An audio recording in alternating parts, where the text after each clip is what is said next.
Hello साथियों, आप सभी का स्वागत है हमारे YouTube चैनल में। जैसा कि आप सभी को पता है कि अपन रीट की श्रृंखला में आगे बढ़ रहे थे और अपन ने रीट का पहला टॉपिक ऑलमोस्ट क्लियर कर दिया है। उसमें एक लास्ट टॉपिक जो अपना बाकी है, वास्तविक संख्याओं के लिए घात एवं घातांक संख्या जो है उसकी अपन बात करेंगे। तो देखना कि ये जो है ये अपन ने कुछ बेसिक फॉर्मूले लिखे हैं। इसके बेस पे अपन को ये मैंने इसलिए लिखे क्योंकि आपका कंसेप्ट क्लियर होना चाहिए। अगर मैं डायरेक्ट कोई संख्या लिखूंगा और मैं उस पर फॉर्मूला अप्लाई करूंगा तो आपको समझ में नहीं आएगा कि ये चीज़ कहाँ से आई। तो उसके लिए अपन को पहले अपना कुछ मैथ्स का कंसेप्ट क्लियर होना जरूरी है। अगर ये चीज़ें आपकी क्लियर है तो फिर आप डायरेक्ट संख्याओं के ऊपर इसको जो है अप्लाई कर सकते हो। तो देखना, जैसे मैंने लिखा ये a की पावर m इंटू a की पावर n, तो इसका मतलब क्या होता है ये आपको जानना जरूरी है। बेसिकली होता क्या है कि ये जो a है इसको अपन आधार बोलते हैं, है ना। ये आपकी नीचे वाली जो संख्या होती है ना उसको अपन आधार बोलते हैं। इसका मतलब आधार समान होता है ना, और बीच में इंटू का निशान होता है तो घातें क्या होती है आपस में जुड़ जाती है। अब ये मत करना कि आधार समान है बीच में प्लस का निशान है और घातों को जोड़ दो, तो वो आपका गलत हो जाएगा। आपको कंसेप्ट क्लियर रखना है कि बीच में अगर गुणे का निशान है तो घातें जुड़ेगी और बीच में अगर भाग का निशान है तो घातें क्या होगी, माइनस होगी। तो यहाँ पे देखो वो भी आधार भी समान होना चाहिए। ये अगर शर्त लागू हो रही है उसकी उसी के ऊपर जो है अपन इसको करेंगे अपने, अदरवाइज अपना ये फॉर्मूला लागू नहीं हो पाएगा। तो देखो अगर आधार समान है और बीच में गुणे का साइन है तो ही घातें आपस में जुड़ेगी। तो इसका मतलब क्या होगा, मैं इसको ये लिख सकता हूँ a की घात m प्लस n, ठीक है।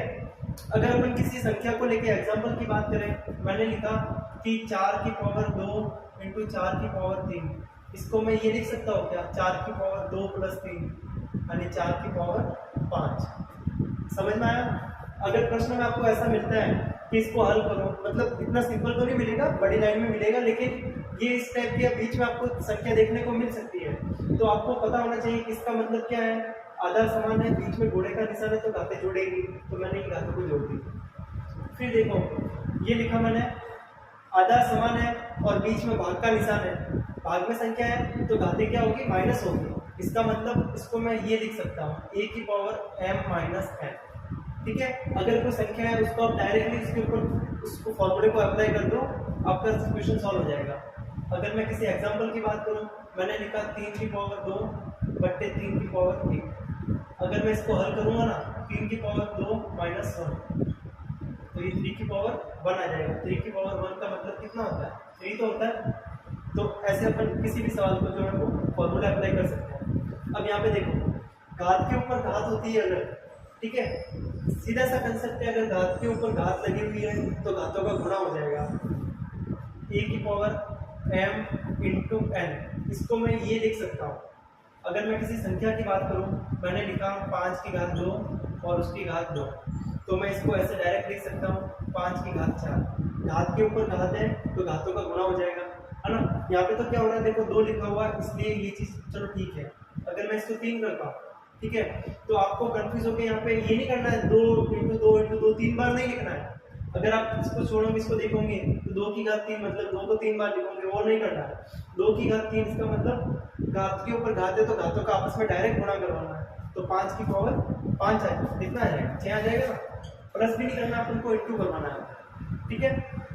अब ये देखो यहाँ पे भी लोग जो है वो अक्सर बहुत गलतियां करते हैं। अगर किसी भी संख्या है उसके ऊपर घात अगर 0 लिखी हुई है तो हमेशा उसका मान 1 होगा। इस चीज को हमेशा क्लियर रखना अपने माइंड में। जैसे मैंने किसी भी संख्या की बात की, उसके ऊपर घात 0 लगाई तो वो पूरा 0 नहीं होगा, उसकी वैल्यू हमेशा 1 होगी। इस चीज को हमेशा ध्यान रखना, चाहे किसी भी संख्या के ऊपर घात 0 होगा। फिर ये लिखा हुआ है a की घात माइनस m। अब ये घात माइनस m कब होती है, ठीक है, कि अगर मैं इस m को, देखो मेरी बात को समझना, ये यहाँ पे a की घात n लिखा हुआ था नीचे, इसको मैं क्या किया, मैंने इसको अगर मैं इंटू में लिखूंगा, देखना यहाँ पे समझना, मैंने इसको क्या लिखा पता है, a की पावर m इंटू a की पावर माइनस m। मैं इसको ऊपर ले गया, भाग में था ऊपर ले गया तो इंटू का निशान आ गया और घात माइनस में हो गई। अब मैंने इसको इस फॉर्म में कन्वर्ट कर दिया। अब देखो आधार समान है, घातों को जोड़ दो, तो जोड़ेंगे तो भी प्लस माइनस तो माइनस ही होगा, इसलिए ये जो है वो क्या आया था अपना m माइनस n आया था। इसका मतलब आपने क्या देखा कि अगर कोई संख्या लिखी हुई है और उसके ऊपर घात अगर माइनस है तो वो नीचे जाएगा तो घात प्लस में आएगा कि नहीं आएगा, ऐसा कैसे, यहाँ पे देखो ये लिखा हुआ है, तो इसको मैं अगर ऐसे नीचे भेजूंगा तो ये घात इसकी क्या हो जाएगी, प्लस में हो जाएगी, और ये अगर कभी ऊपर जाएगा तो इसकी घात माइनस में होगी। इस चीज को भी ध्यान में रखना है। अगर मैं किसी संख्या की बात करूं, मैंने लिखा 2 की घात -3, इसका मतलब ये आपका लिखा हुआ है 2 की घात 3। इस चीज को क्लियर रखना है हमेशा। फिर अगेन वही चीज, इसी को रिपीट किया है। अगर नीचे कोई संख्या माइनस में है, घात में माइनस में है, तो ये हमेशा ऊपर जाके पॉजिटिव हो जाएगी। इसका मान हमेशा a की घात m आ जाएगा, ऊपर जाएगा तो प्लस में हो जाएगा, है ना। तो अगर मैं किसी संख्या की बात करता हूँ, मैंने लिखा 4 की पावर, मैंने लिखा यहाँ पे 1/4 की पावर -3, तो ये आपका ऊपर जाएगा तो 4 की पावर 3 हो जाएगी, घात जो है वो आपकी पॉजिटिव हो जाएगी। क्लियर है। और रूट a, ये आपको पता है, अगर इसके आगे कुछ नहीं लिखा हुआ तो मैं यहाँ पे 2 लिख सकता हूँ, कोई दिक्कत नहीं है ना। रूट का मतलब, वर्गमूल का मतलब क्या होता है, आगे 2 लिखा हुआ है ना, इसकी घात कितनी, आधी। और अगर यहाँ पे घनमूल लिखा हुआ होता, अगर 3 होता तो क्या होता, उसकी घात 1/3। क्लियर है। अगर कुछ लिखा हुआ नहीं है तो आपको पता है ये वर्गमूल का निशान होता है ना। और वर्गमूल का मतलब होता है उसकी घात आधी। इसका मतलब मैं इसको ये लिख सकता हूँ, a की घात 1/2। इस चीज को ध्यान में रखना। अगर मैंने लिखा 4 की घात √4, ठीक है। अब देखना, सीधा सीधा कंसेप्ट है, इसमें आपके इसमें से एक फॉर्मूला और काम आ जाएंगे। √4 लिखा हुआ है, इसका मतलब आपको पता है इसका मान कितना होता है, 2 होता है, लेकिन आपने कभी ये नहीं सोचा कि 2 आया कहाँ से। देखना, ये मैंने लिखा 4, इस 4 को मैं क्या लिख सकता हूँ, 2 का स्क्वायर लिख सकता हूँ ना, ठीक है। और इस वर्गमूल का मतलब क्या होता है, इसके ऊपर आधी घात, तो मैंने इसके ऊपर घात लगा दी आधी, ठीक है। देखना ये इसका आंसर 2 कैसे आया, ये तो आपको पता है 2 आंसर आता है, लेकिन आया कैसे वो भी अपन देखेंगे यहाँ पे, ठीक है। 4 को मैंने क्या लिखा, 2 का स्क्वायर, और वर्गमूल का मतलब होता है घात आधी। अब अभी अपन ने पढ़ा था इसमें से घात के ऊपर घात आती है तो घातों का गुणा होता है, तो मैंने गुणा करवा दिया, 2 की घात 2 × 1/2, ठीक है। अब देखो ये 2 से 2 कट जाएगा ना, है ना, इंटू का निशान है, ये नीचे है ये ऊपर है तो काट दिया। 2 की घात 1, 2 की घात 1 का मतलब 2 होता है कि नहीं होता है, इसका मतलब आपका आंसर 2 आएगा कि नहीं आएगा, तो ये 2 यहाँ से आता है, ठीक है। अब देखना, ये भी वर्गमूल a और ये भी वर्गमूल b, अगर बीच में इंटू का निशान है तो आप पूरे के ऊपर वर्गमूल लगा सकते हैं, इसको आप a भी लिख सकते हो। फॉर एग्जाम्पल अगर लिखा हुआ है √2 × √3, तो इसको आप √6 लिख सकते हो।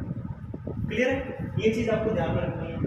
अब देखो वापिस वही चीज, a और b की पावर -m, इसका मतलब क्या है, ये m जो है वो a के ऊपर भी घात है और ये m जो है वो b के ऊपर भी घात है। देखना ये चीज जो है वो आपकी बहुत काम आएगी आगे जब अपन इसके प्रश्न उत्तर की बात करेंगे, इसके प्रीवियस जो एग्जाम में प्रश्न आए उसकी बात करेंगे, तब आपके बहुत काम आएगा।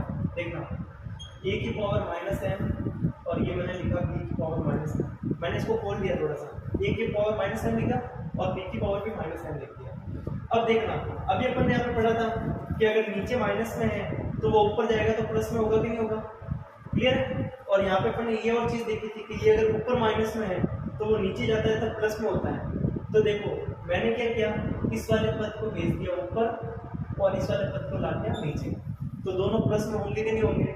ये माइनस का था, ऊपर में जाएगा तो b की घात +m हो जाएगी, और ये ऊपर माइनस में है नीचे आएगा तो a की घात +m होगी कि नहीं होगी। इसका मतलब मैं इसको ये लिख सकता हूँ, b की घात m बट्टा a की घात m, मैं इसको ये भी लिख सकता हूँ b बट्टा a और इसकी होल पावर m लिख सकता हूँ ना। इस चीज को ध्यान में रखना है। फिर देखो a की पावर 1 बट्टा m, अभी अपन ने देखा कि यहाँ पे देखो 1 बट्टा अगर कोई चीज होती है तो ये घात क्या हो जाती है, आगे आ जाती है, इसका मतलब m√a हो जाएगा। फॉर एग्जाम्पल मैं अगर बात करता हूँ, मुझे मेरे पास लिखा हुआ 2 की घात 1/3, ठीक है, तो इसको मैं ऐसे लिख सकता हूँ, इसका मतलब ये 2 का क्या है, घनमूल है ना। तो ये चीज आपको ध्यान में रखनी है कहाँ से आए। फिर ये सबसे इंपॉर्टेंट चीज है, ठीक है, जो अपन ने पहले पढ़ी हुई भी है लेकिन आपने अपने माइंड से निकल गई है, थोड़ा सा ध्यान में रखना है। 1/√a प्लस √b, इसको अपन सॉल्व करेंगे तो क्या आएगा, कुछ नहीं करना है। अपन ने पहले हरों का परिमेयकरण किया था 8वीं क्लास 9वीं क्लास में रेशनलाइजेशन किया था, तो वो उसमें होता क्या है, नीचे वाला जो पद लिखा हुआ होता है उसके बीच वाले का साइन बदल दो निशान और उसको ऊपर नीचे गुणा करवा दो, ये कर रहे थे अपन। तो मैंने क्या किया, ये चीज लिखी हुई है मेरे पास, इसको मैंने ऊपर नीचे हरों का परिमेयकरण करवा दिया। सेम संख्या से जो है देखो इसके बीच का निशान बदलेंगे तो माइनस होगा, उस माइनस से ऊपर नीचे गुणा करवा दिया मैंने इसको, ठीक है। अब एक से इसका गुणा होगा तो ये पूरा चीज आएगी, तो मैंने लिख दी है। लेकिन नीचे क्या आएगा, इसका और इसका गुणा होगा ना, समझ में आ रहा है आपको, इसका और इसका क्या होगा, गुणा होगा। अब देखो अपन ने एक सरल समीकरण पढ़ी हुई थी पहले कि a plus B into A minus B क्या होता है, A square minus B square. देखो मैं वापस से लिख देता हूँ यहाँ पे कि a plus B into A minus B, ये एक सरल समीकरण होती है जो अपन बाद में जब बहुपदों की बात आएगी तो अपन वापस से पढ़ेंगे। ये होता है आपका ए स्क्वायर माइनस का बी स्क्वायर, ठीक है। अब इसको मैं a मानता हूँ पूरे को, और इस पूरे को मैं b मानता हूँ। रूट ए को मैंने a माना, रूट बी को मैंने b माना, तो ये a प्लस बी आपका यहाँ पड़ा है। और वहाँ पे वापस देखो इसको, ये तो आपका a है ही है और ये आपका b है ही है, यानी a plus B into A minus B इसकी फॉर्म में पड़ा है। तो इसको मैं अपन क्या लिखेंगे, A square minus B square. A किसको माना अपन ने, रूट ए को, तो इसका स्क्वायर आ जाएगा माइनस बी स्क्वायर, बी किसको माना है, रूट बी को, ये हो जाएगा। अब देखना अपना सवाल यहीं पे खत्म नहीं हुआ है अब तक, अब इसको और सॉल्व करेंगे।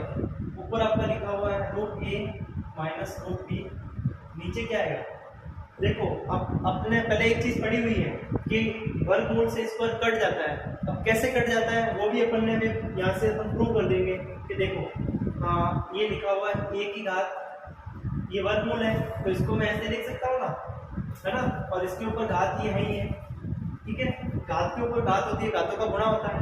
1/2 को 2 से गुणा कराएंगे तो 2 से 2 कटेगा कि नहीं कटेगा, बचेगा क्या आपका a बचेगा। इसका मतलब मैं यहाँ पे ये लिख सकता हूँ क्या, a और यहाँ पे आपका आएगा b, क्योंकि वर्गमूल से स्क्वायर से वर्गमूल कट जाएगा, यहाँ पे भी स्क्वायर से वर्गमूल कट जाएगा, आपका बचेगा ये। इसका मतलब अपन इस चीज को ये वाली चीज लिख सकते हैं। क्लियर है। ऐसे आपको अगर मिले तो आप डायरेक्ट इसी में मान रख के अपना आंसर निकाल दो। फॉर एग्जाम्पल जैसे कि आपके पास लिखा हुआ है, ठीक है, अपन को इसको हल करना है, पूरा इसको हल करने का काम नहीं है, अपन को ये चीज पता है तो अपन डायरेक्ट इसमें मान रखेंगे, कितना आएगा √2 माइनस √3 अपॉन 2 माइनस 3, तो ये आपका कितना आएगा, ये -1 हो गया, इसका मतलब ये हो, या फिर इसमें माइनस को अंदर भेज दो, ये आपका प्लस का हो जाएगा, ये माइनस का हो जाएगा, अपना आंसर ये भी सही ऐसे। तो साथियों ये जो है अपन ने घात और घातांक के कुछ बेसिक फॉर्मूलों की बात करी है आज। नेक्स्ट वीडियो में अपन जो है इसके ऊपर किस टाइप के प्रश्न एग्जामिनर पूछ सकता है, लास्ट ईयर किस टाइप के प्रश्न एग्जाम में पूछे गए हैं, उसके ऊपर अपन बात करेंगे। तो अगर आपको ये वीडियो पसंद आ रहा है तो इसको ज्यादा से ज्यादा अपने फ्रेंड्स लोगों तक शेयर कर दो, और अगर अभी तक आपने अपने चैनल को सब्सक्राइब नहीं किया है तो आप अपने चैनल को जो है वो सब्सक्राइब कर दीजिए। Thank you.